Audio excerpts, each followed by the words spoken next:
The Galactic Humiliation. The gleaming spires of New Geneva rose like crystalline fingers against the azure sky of Alphard Prime, seat of the Galactic Council.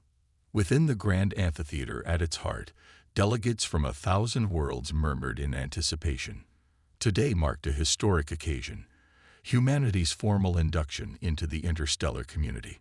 Ambassador Elena Chen stood tall, her emerald dress a stark contrast to the various appendages and exoskeletons surrounding her. Despite her calm exterior, her heart raced. This was the moment Earth had dreamed of for centuries. Esteemed delegates, the Arbiter, a towering cephalopod-like being, burbled through its translator.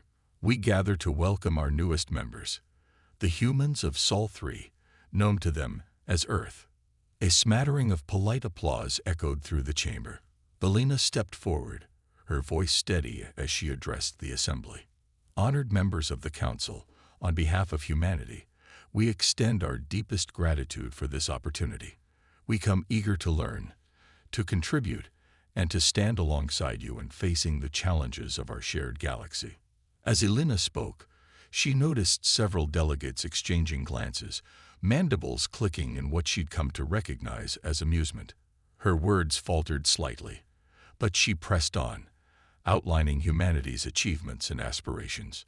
No sooner had she finished than a hulking, furry delegate rose, Grand Marshal Kronak of the Ursade Imperium, his ceremonial armor glinting under the chamber's lights. A pretty speech, Ambassador, he growled, lips curling back to reveal yellowed fangs. But let us dispense with pleasantries. You humans barely managed to reach your own moon before we found you. What exactly do you bring to this council besides quaint enthusiasm? Murmurs of agreement rippled through the chamber. Belina felt heat rising to her cheeks but maintained her composure. Grand Marshal, while it's true our interstellar capabilities are in their infancy, humanity has a rich history of rapid technological advancement. Given time and the opportunity to learn from our new allies, we believe. Beliefs and promises, interrupted Kronak with a dismissive wave of his massive paw. The galaxy runs on power, Ambassador. Military might.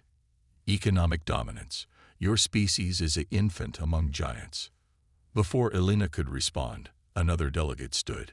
Sithal, the serpentine representative of the Ophidian consortium, his scales shimmering with bioluminescent patterns.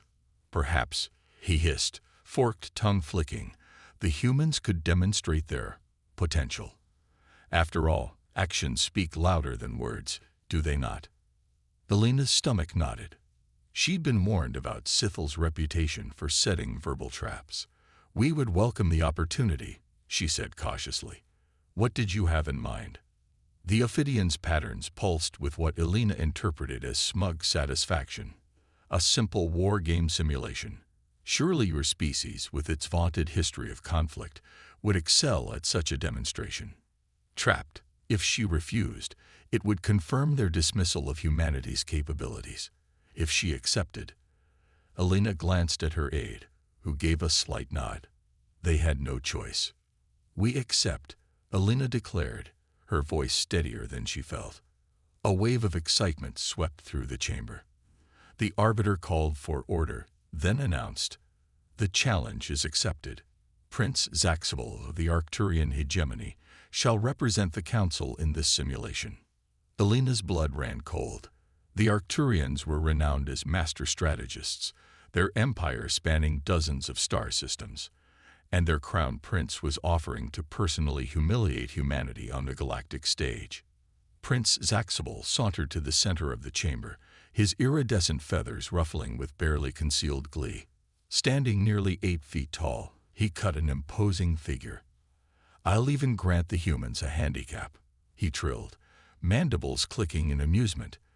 "They may choose the battlefield and initial force disposition." Elena conferred hurriedly with her team. They had to choose carefully.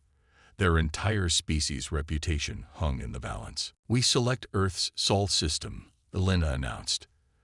"Defending forces will be distributed throughout the system, with the attacker entering from the Orc cloud." Zaxval's compound eyes glittered. "How quaint." "Very well.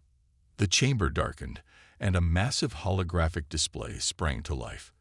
A perfect representation of the Sol system materialized, with tiny ships representing both forces. Elena designated Captain Sarah Ortiz, Earth's foremost naval tactician, to command their forces. What followed was a massacre. Zaxvol's ships danced through the solar system with preternatural grace. He anticipated every human maneuver, countering with devastating efficiency. Saturn's rings became a graveyard of human vessels. Mars fell in minutes. The asteroid belt, which Sarah had hoped to use for guerrilla tactics, became a killing field. Within the simulation, Earth's cities burned. Billions of holographic lives winked out in an eye blink. Sarah fought valiantly, even managing to bloody Zaxvol's nose with a few clever feints, but the outcome was never in doubt. In under an hour, the simulation ended. Earth was a smoldering ruin, its defensive fleet reduced to scattered atoms across the solar system.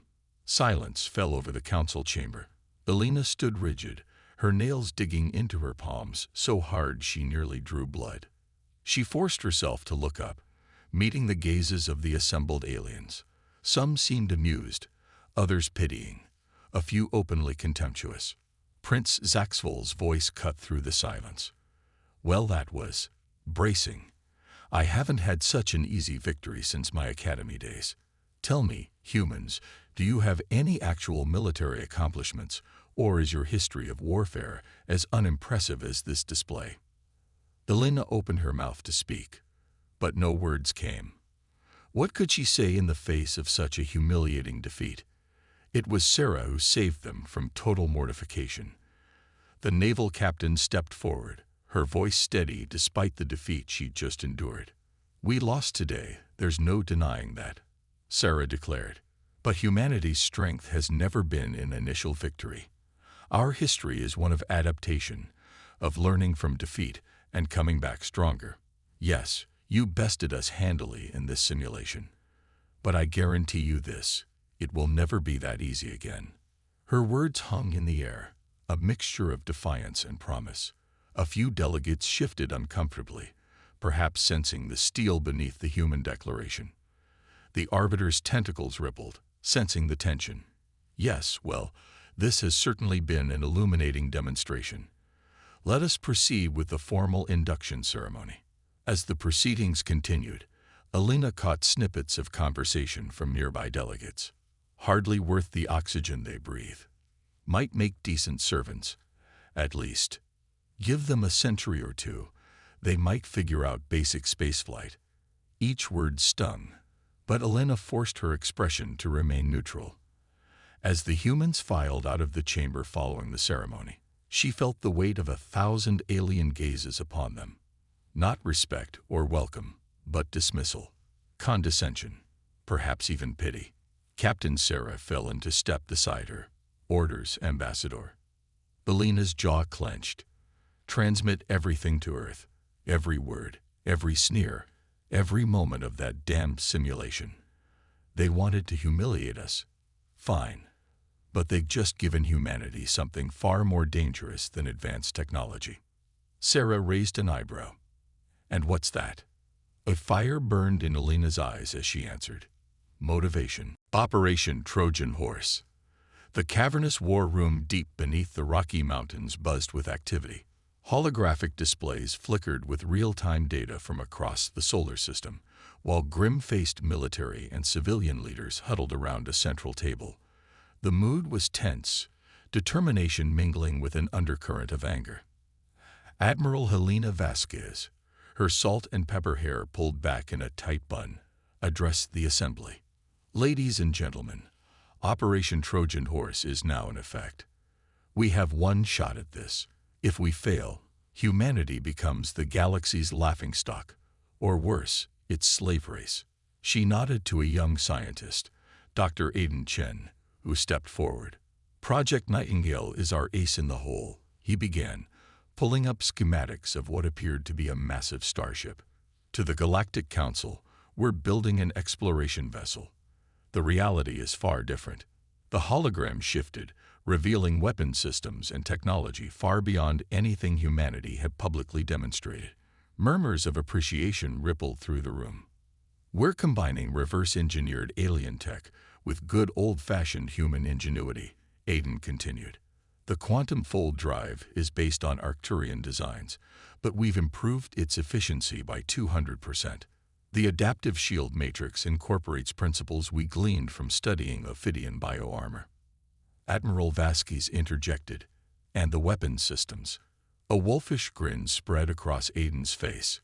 That's where things get interesting. We're calling it the HFY array, hyperdimensional yield-directed energy assault. It can reconfigure on the fly to exploit enemy weaknesses. As the briefing continued, detailing advancements in AI, stealth systems, and more, the atmosphere in the room shifted from tense to electric. For the first time since the humiliation at the Galactic Council, there was a palpable sense of hope. But challenges remained. The grizzled general raised his hand. Doctor, this all sounds impressive on paper, but how do we build something like this under the aliens' noses? They've got eyes everywhere. Admiral Vasquez fielded this one. That's where the Trojan horse aspect comes in. We're hiding in plain sight. She pulled up a new hologram, showing a massive orbital construction project around Jupiter. This is what the Council sees, a peaceful exploration vessel being built as a goodwill gesture. We've got teams working round the clock, making a big show of it. The hologram zoomed in, revealing a hive of activity. Alien observers milled about, their attention focused on the outer hull of a large but unexceptional-looking ship. Meanwhile, Vasquez continued, her voice dropping conspiratorially. The real work happens here. The view shifted to the dark side of Europa, Jupiter's ice-covered moon. A sprawling underground facility materialized, showing the true Nightingale under construction. We've got our best minds working in shifts, cycling between the decoy project and the real deal. Every piece of alien surveillance tech we've detected has been fed a carefully crafted stream of misinformation. Dr. Chen jumped back in. We've even accidentally leaked some plans. Outdated designs, flawed algorithms, enough to convince them we're struggling with basic spacefaring technology. A diplomatic attaché raised her hand. And what about the sympathetic alien defectors? Can they be trusted? This prompted a nod to a shadowy figure in the corner. Zara Espinosa, Earth's top xenoanthropologist and spymaster, stepped into the light. We've vetted them thoroughly, she said, her voice soft but steely. Each has their own reasons for aiding us. Some ethical, some personal, but all have proven their commitment. She pulled up dossiers on a dozen alien beings of various species. They're providing crucial insights into the weaknesses of Council technology and helping us stay one step ahead of potential security breaches. As if on cue, alarms blared through the war room. A young lieutenant rushed to a console, his face paling. Admiral, we've got a problem. Arcturian scout ships just entered the solar system. They're requesting permission to observe our exploration vessel up close. The room erupted into controlled chaos. Admiral Vasquez barked orders, coordinating with the decoy teams at Jupiter. Dr. Chen huddled with his scientists, ensuring every scrap of real data was scrubbed from the visible project. Zara moved swiftly, tapping commands into her wrist computer. I'm activating our sleeper agents in the Arcturian delegation, she murmured. They'll do what they can to misdirect attention. Hours passed in a blur of activity. Finally, the alarms quieted. The lieutenant from earlier gave a shaky thumbs up. They've left the system, Admiral. As far as we can tell, they bought the deception completely. A collective sigh of relief passed through the war room. But Admiral Vasquez's expression remained grim. Good work, people, but let this serve as a reminder. We're walking a tightrope here. One slip, and it's all over. She turned to Dr. Chen. How much longer? The scientist consulted his datapad. At our current pace, accounting for necessary subterfuge, 8 months to complete the Nightingale. Vasquez nodded. Then we have 8 months to prepare for the greatest reveal in human history. Let's make them count. As the meeting adjourned, Teams broke off into smaller groups, each tackling a crucial aspect of the mission. In one corner, military strategists pored over simulations, devising tactics to maximize the Nightingale's capabilities. Nearby, diplomats rehearsed carefully crafted speeches, preparing for every possible reaction from the Galactic Council. Dr. Chen found himself approached by Zara, the spymaster's eyes gleaming with a mix of curiosity and concern. "Doctor," she began, her voice low, "there's something that's been bothering me about the HFY array. The power requirements for a weapon system like that." Aiden nodded, understanding her unspoken question. "It should be impossible, I know, but we've made a breakthrough." He glanced around, then led her to a secure terminal. With a few taps, a schematic appeared, a swirling, impossibly complex design. Zara's eyes widened. "Is that?" "A micro-singularity," Aiden confirmed. "Contained and harnessed. It's how we're powering the whole ship, not just the weapons. The aliens think we're struggling with fusion reactors, but we've leapfrogged them entirely." The spymaster let out a low whistle. "The risks involved are astronomical." "Yes," Aiden finished. "But so are the potential rewards. This isn't just about building a better warship, Zara. This technology could revolutionize life on Earth. Clean energy, faster than light travel, terraforming. The applications are endless." Zara studied the young scientist's face, noting the mix of excitement and trepidation in his eyes.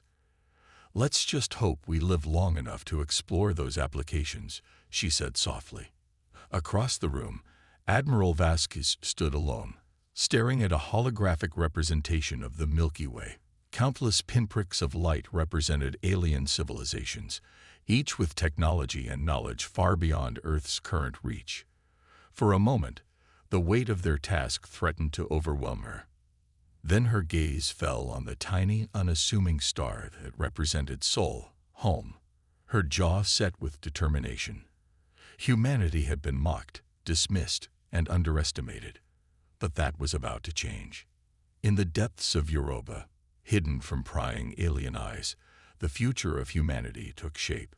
The Nightingale waited in its cradle of ice and steel, a testament to human ingenuity and the indomitable spirit of a species with its back against the wall. The galaxy had no idea what was coming. The swarm descends. The Galactic Council chamber, once a bastion of order and civility, had devolved into chaos.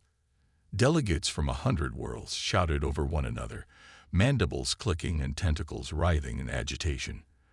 At the center of the storm stood High Counselor Xanthera, her crystalline form pulsing with stressed bioluminescence.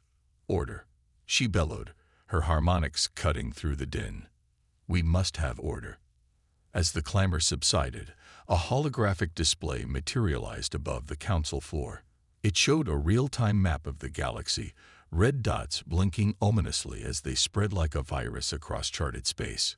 "The Vorax swarm has breached the Orion Spur," Xanthera announced, her voice grave. 47 worlds have gone dark in the past solar cycle. Our outer defenses have failed." Murmurs of fear rippled through the assembly.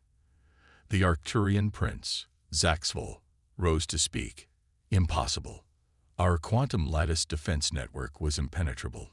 How could these insects have broken through?" A reptilian being, scales dark with worry, activated his vocal synthesizer. "We intercepted fragments of data from the fall of Outpost Sigma 9, hissed General Sleck of the Draconian Imperium. "The Vorax, they're using some kind of biological countermeasure. It's as if they've evolved specifically to combat our technology." Panic threatened to engulf the chamber once more. Xanthera's crystals pulsed rhythmically, a calming pattern that drew all eyes to her. "We must unite," she declared. "Only together can we hope to stem this tide." As if in mocking answer to her call for unity, alarms blared throughout the chamber. The galactic map flickered, then zoomed in on a sector near the heart of Council space. A massive swarm of Vorax ships had appeared, seemingly out of nowhere. "By the cosmic egg," someone whispered. "They've developed cloaking technology." The chamber erupted once more, but this time the panic was tinged with something darker: desperation. Prince Zaxvol's voice cut through the chaos. "We cannot win this through conventional means," he said, mandibles tight with restrained fear. "I move that we activate the Omega Protocol." A hush fell over the assembly. The Omega Protocol was a last resort weapon, capable of sterilizing entire sectors of space. Its use had been banned for eons, deemed too horrific even in the direst circumstances. High Counselor Xanthera's crystals dimmed. "The motion is recognized," she said, her harmonic tones heavy with regret. "We will put it to a vote." As the council members registered their decisions, a small delegation at the back of the chamber watched in silent horror. Ambassador Elena Chen felt her blood run cold as the votes were tallied. "We have to warn Earth," she whispered to her aide. "If they activate the Omega Protocol." Her words were cut short as the chamber's main screens flared to life. The insectoid face of a Vorax hive queen filled the display, compound eyes gleaming with alien intelligence. "Esteemed members of the Galactic Council," the queen's voice grated, translated into a dozen languages simultaneously. "Your quaint deliberations amuse us, but surely you realize the futility of your situation." Xanthera stepped forward, her crystalline form rigid with defiance. "What do you want?" she demanded. "Why this unprovoked aggression?" The hive queen's mandibles clacked in what might have been laughter. "Unprovoked? Oh, you naive creatures. We are merely the antibodies of the galaxy, culling the infection that you represent." As the queen monologued about cosmic balance and the failure of the council races, Elena slipped away from the main chamber. In a secluded alcove, she activated a quantum-entangled communicator, a device that bypassed normal channels, connecting directly to Earth's war room. "This is Ambassador Chen," she said urgently. "The situation has escalated beyond our worst projections. The Vorax have penetrated deep into Council space, and," she swallowed hard, "and the Council is considering weapons of mass destruction. We need to accelerate the timeline. Now." Millions of light-years away, in the war room beneath the Rocky Mountains, Admiral Vasquez received Elena's transmission with grim resolve. "Understood, Ambassador. Stay safe. We'll take it from here." She turned to her team, her eyes steely. "It's time. Dr. Chen, is the Nightingale ready for combat?" Aiden nodded, his face pale but determined. "As ready as she'll ever be, Admiral. We haven't had time for a full shakedown cruise, but all systems are operational." "It'll have to do," Vasquez said. She faced the assembly of Earth's top military and scientific minds. "Ladies and gentlemen, this is not a drill. Operation Trojan Horse enters its final phase now." As klaxons sounded throughout the facility, crews scrambled to their stations. In the icy depths of Europa, massive hangar doors ground open, revealing the sleek form of the Nightingale. Unlike the clunky decoy that had been constructed in plain sight, this vessel was a marvel of streamlined efficiency. Its hull shimmered with adaptive camouflage, while banks of weapons ports hinted at the destructive potential lurking within. Captain Sarah Ortiz, still smarting from her defeat in the War Games simulation months ago, strode onto the bridge. Her crew, a hand-picked team of Earth's finest, snapped to attention. "Plot a course for the Galactic Core," she ordered. "We're going to crash the Council's party." As the Nightingale broke free of Europa's gravitational embrace, observers across the solar system gaped in shock. Alien diplomats frantically called their homeworlds, reporting that the primitive humans had somehow constructed a ship of impossible design. But there was no time for lengthy explanations. The Nightingale's quantum fold drive spooled up, ripping a hole in the fabric of space-time. In the blink of an eye, Earth's secret weapon vanished from the solar system, hurtling toward the heart of galactic civilization and the oncoming Vorax swarm. Back in the council chamber, the mood had shifted from panic to grim resignation. The vote on the Omega Protocol was moments away from concluding, with the pro-activation faction holding a slim but decisive lead. Elena watched in helpless horror as High Counselor Xanthera prepared to announce the results. But before the crystalline being could speak, every screen in the chamber flickered to life. The face that appeared wasn't the nightmarish visage of the Vorax Queen. Instead, it was unmistakably human. Captain Sarah Ortiz, her expression a mix of determination and barely suppressed excitement. Galactic Council. Sarah's voice rang out. This is Captain Ortiz of the Earth ship Nightingale. We've received reports of a bit of bug problem in your neck of the woods.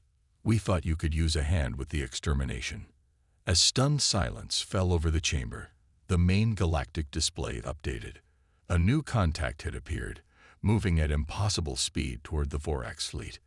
The ship's energy readings were off the charts, dwarfing even the most advanced council vessels. Prince Zaxval, his mandibles slack with shock, turned to Elena. What is this? How did you primitives create such a weapon? Elena allowed herself a small, fierce smile.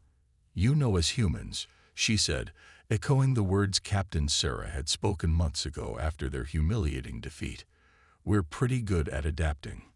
As the Nightingale closed in on the Vorax swarm, the assembled races of the galaxy held their breath. The fate of civilized space hung in the balance, resting on the shoulders of a species that, mere months ago, had been dismissed as barely worth noticing. Humanity's moment of truth had arrived. Humanity's finest hour.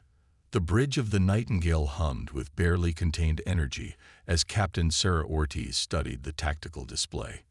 The Vorax swarm loomed before them, a seething mass of bioships that seemed to devour the very starlight around them. Status report. Sarah barked, her eyes never leaving the screen. Her XO, Commander Rajpatal, responded crisply. All systems nominal, Captain. Hydra array is hot and adaptive shields are at 100%. The AI is processing Vorax attack patterns and updating our defensive algorithms in real time. Sarah allowed herself a grim smile. Then let's introduce ourselves properly. Weapons free. Let's show these bugs what humanity can do. As the Nightingale surged forward, the Vorax swarm reacted with terrifying speed. Thousands of smaller attack craft peeled away from the main fleet, their organic forms twisting and reshaping for combat. Incoming, Rad shouted. Multiple vector assault. They're trying to overwhelm our point defenses. But the Nightingale was ready. Its Hydra array sprang to life, lances of energy slicing through space in constantly shifting patterns. Where a normal ship would have been torn apart in seconds, the human vessel danced through the assault, its adaptive shields flickering and reshaping to counter each new threat. On the main viewer, Sarah watched with a mixture of awe and horror as the HFY system did its work. Vorax ships disintegrated by the dozens, then hundreds, their biological components unable to withstand the pinpoint accuracy of the human weapons. We've got their attention now, Sarah muttered. Helm, execute attack pattern Theta 9. Let's see how they handle a little old-fashioned human unpredictability. The Nightingale's quantum engines flared, and suddenly the massive ship was moving in ways that should have been impossible for its size. It corkscrewed through the heart of the Vorax formation, Hydra arrays blazing in all directions. Back in the Galactic Council chamber, the assembled delegates watched the battle unfold with stunned disbelief. The holographic display showed the Nightingale as a brilliant point of light, carving a path of destruction through the Vorax swarm. Impossible, Prince Zaxval whispered, his mandibles quivering. No ship that size should be able to maneuver like that. And those weapons. Ambassador Elena Chen stood tall, a fierce pride burning in her chest. That, Your Highness, is human ingenuity at work. We may be newcomers to your galactic stage, but we've had millennia of practice at one thing: adapting to overcome impossible odds.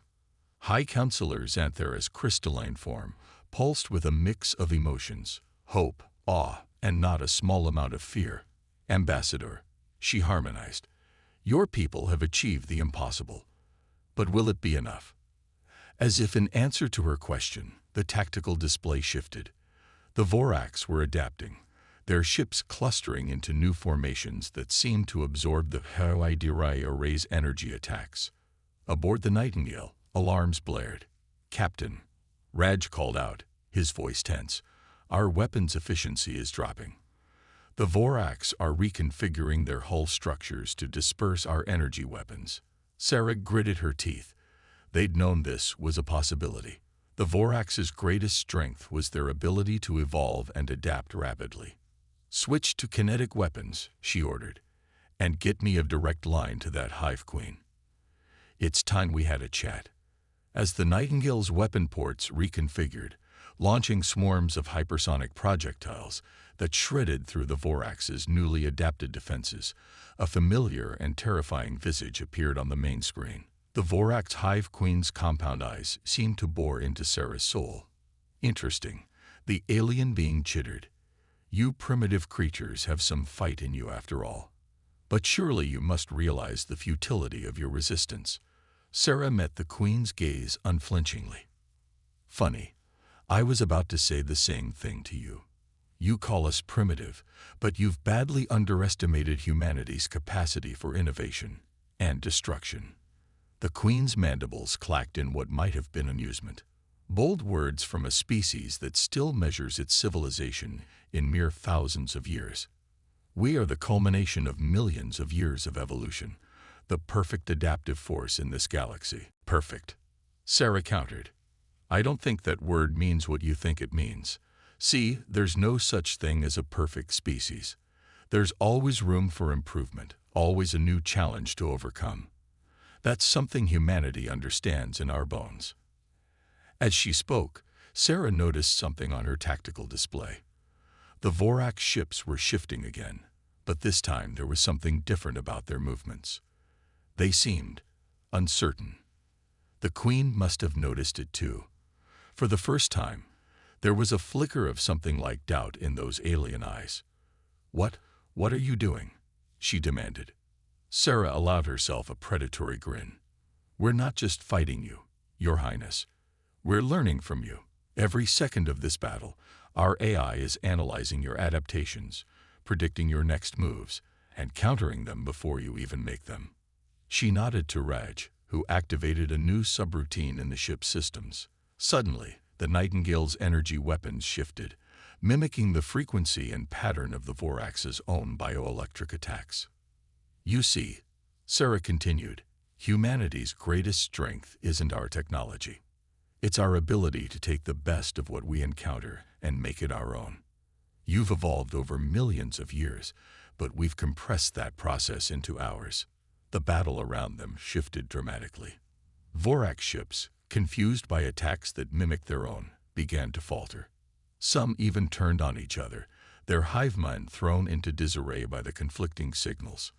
In the council chamber, the delegates watched in awe as the tide of battle turned. The Vorak swarm, which had seemed unstoppable mere hours ago, was now in full retreat. Ambassador Chen turned to the assembled alien representatives, her eyes shining. "This is what humanity brings to the galaxy," she declared. "Not just our technology or our military might, but our spirit, our relentless drive to adapt, to overcome, to turn even the darkest moments into opportunities for growth." High Counselor Xanthera stepped forward, her crystalline form glowing with a new respect. "Ambassador," she harmonized, "I believe we owe your people a profound apology, and an equally profound debt of gratitude." As the council chamber erupted into cheers and expressions of relief, Alina's communicator chimed. It was a message from Captain Ortiz. "Vorak's fleet in full retreat, pursuing to ensure they don't regroup. Tell the council we'll be needing some help with cleanup duty. Oh, and Alina, tell them the bill for our services will be in the mail." Alina couldn't help but laugh. Leave it to humanity to save the galaxy and still find time for a bit of cheek. As the Nightingale led a coalition of quickly assembled council ships in pursuit of the retreating Vorax, Sarah Ortiz allowed herself a moment of reflection. They'd done it. Humanity had proven itself on the galactic stage in the most dramatic way possible. But she knew this was just the beginning. The galaxy was vast, filled with wonders and terrors beyond imagination. Humanity had taken its first true steps into this larger universe, and there would be no turning back. The stars beckoned, and humanity, adaptable and indomitable as ever, was ready to answer the call. Reshaping the stars. The grand amphitheater of the Galactic Council, once a symbol of alien superiority, now buzzed with a new energy. Delegates from 1,000 worlds murmured excitedly as they awaited the day's proceedings. At the center of attention stood a group of humans, their posture confident, a far cry from the hesitant newcomers they had been mere months ago. High Counselor Xanthera's crystalline form pulsed with vibrant colors as she called the session to order. Esteemed colleagues, her harmonic tones resonated.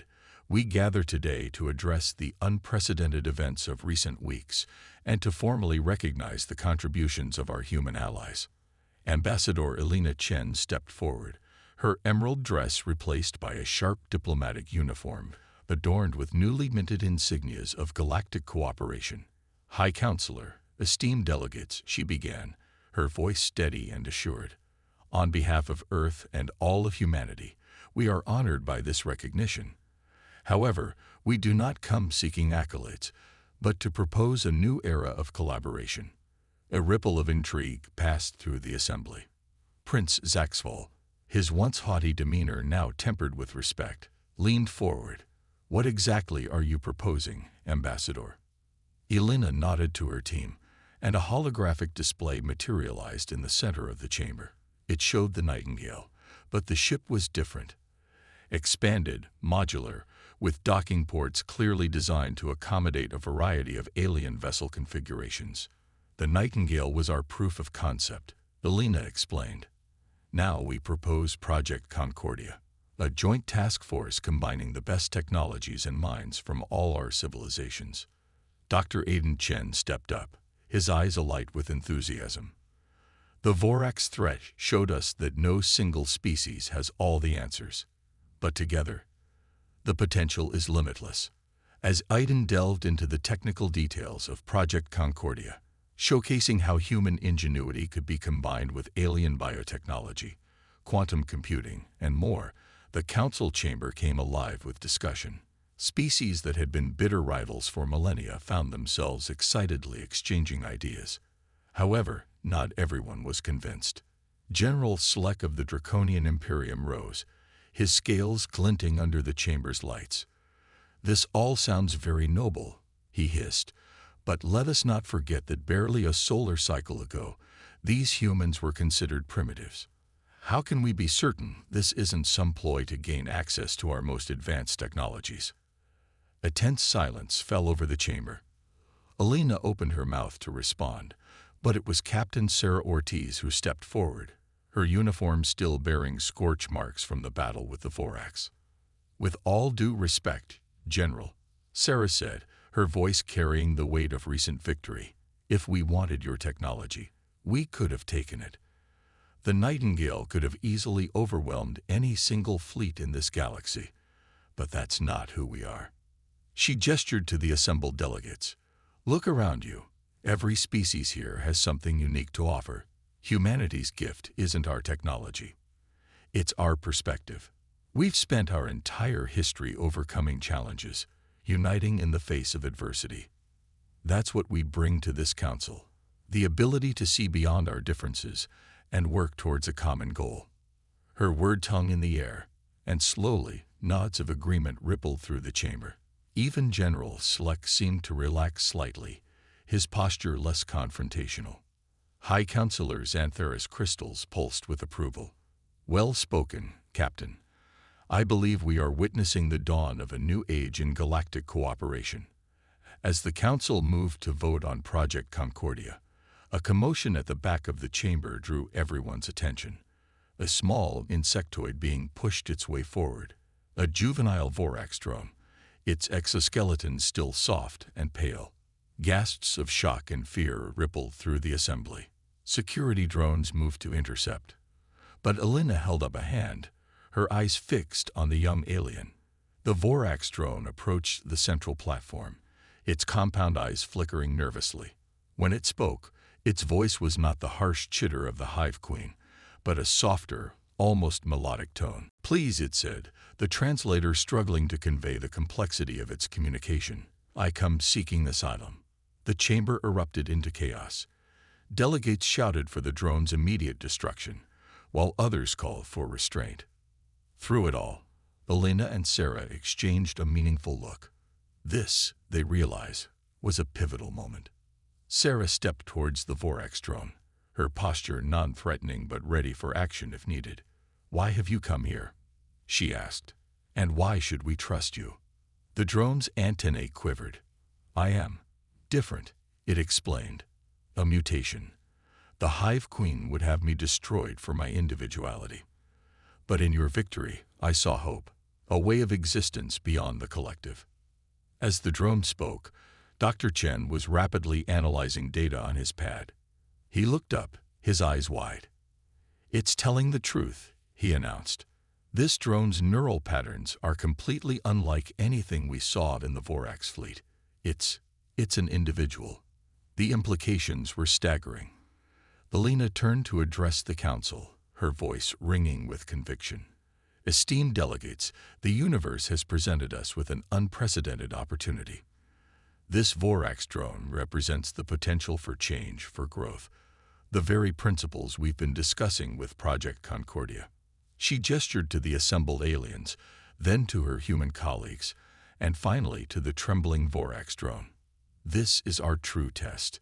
Not our technology, not our military might, but our capacity for compassion and understanding.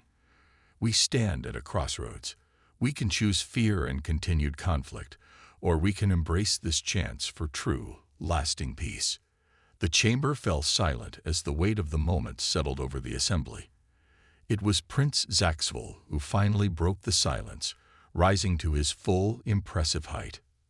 "Not long ago," he began, mandibles clicking thoughtfully, "I dismissed the humans as primitives, unworthy of our attention. I have never been so glad to be proven wrong." He turned to face the Vorax drone.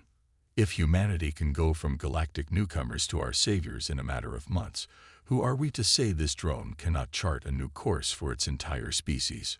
One by one, other delegates voiced their agreement. Even General Select, after a long moment of internal struggle, gave a curt nod of assent. High Counselor Xanthera's crystalline form glowed with a warm, welcoming light. "Then let it be so," she harmonized. "Project Concordia is approved, and we extend asylum and membership to our new Vorax friend, should it choose to accept."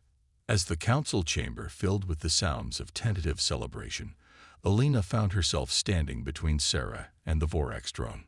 The enormity of what they had achieved, and the challenges that lay ahead, washed over her. "Well," Sarah said with a wry smile, "I'd say this qualifies as reshaping the stars. What do we do for an encore?" Elena laughed, the sound bright and full of hope. "We keep exploring, Captain. We keep learning, growing, and bringing people together." After all, she added, gently extending a hand to the Vorax drone, who hesitantly reached out to accept it, "That's what humanity does best." As the unlikely group made their way to the center of the chamber, surrounded by the diverse species of the Galactic Council, a new chapter in the history of the universe began to unfold. Humanity had not only secured its place among the stars, it had sparked a transformation that would ripple across the cosmos for eons to come. The journey ahead would be challenging, filled with obstacles and setbacks.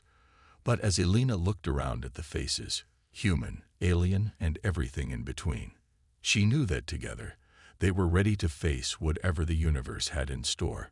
The stars themselves seemed to shine a little brighter, as if in anticipation of the grand adventure that was just beginning.